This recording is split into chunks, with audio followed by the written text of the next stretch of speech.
Alright, you guys. Today we'll be talking about Unit 4, which is using graphs to relate to quantities.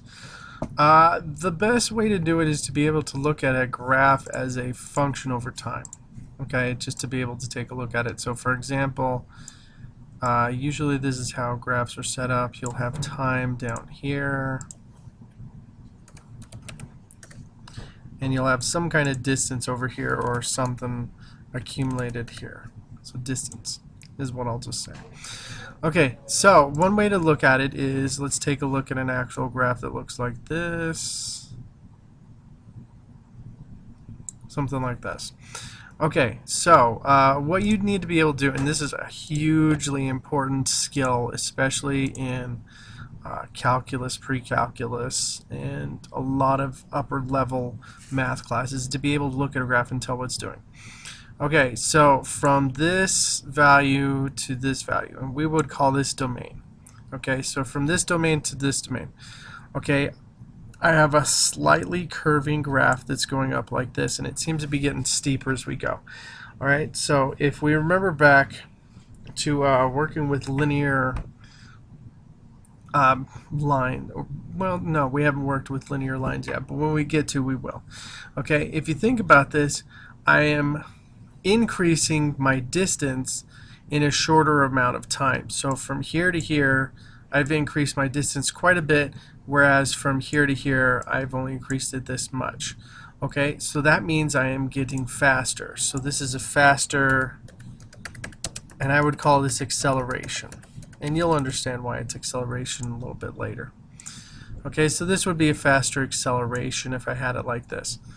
Okay, now this one right here is just a plateau. In other words, from here to here, I don't move. I don't increase my distance. So this one I would just say has no movement.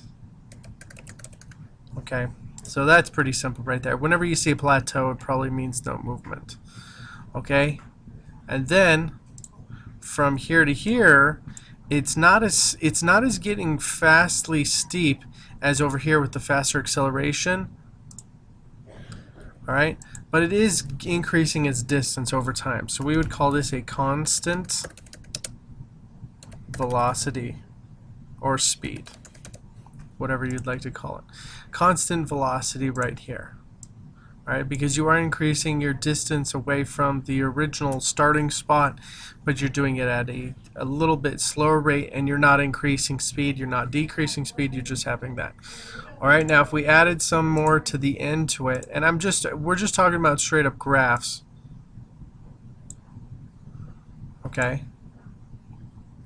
This one I would say probably is on this point. I'd probably say this is a turning around point. Okay. And I would say this is a constant speed coming back. Okay, this, especially this part right here from here to here. Okay, so that's huge important stuff to understand. Alright, so constant speed coming from here to here, constant velocity in this range, no movement here, a really fast acceleration here. We definitely have a turning point right here. Okay, so those are the different representations of how this works. Okay, now if you notice one of these, this has no slope, this would have a regular positive slope, and this one would have a negative slope. Now, if you think about that, that's not me decreasing in speed, it's just me turning around and coming back, is what that is just saying. Okay, and I have the same I have just a constant speed. I'm not speeding up or slowing down, coming back. Now, this also is a great explanation of why we don't have vertical lines in graphs. Okay, oops, let me get rid of that. Okay. Alright, because if you think about it, that means you instantaneously went from one spot to another. Okay? So this means you did some teleportation. Okay? Which is impossible. And for some of you guys that want to argue, for now. Okay? All right, so teleportation would represent a straight line up and down. So you just have to be careful to just understand what it's talking about. And you also have to understand that when you're talking about distance, you're increasing on this scale, time, you're increasing on this scale. And if you can read a graph and just work with it, it will make a whole lot more sense. If you ever have any questions about a certain type of graph you have, please feel free to ask questions and I'll be able to help out. Okay? Thank you.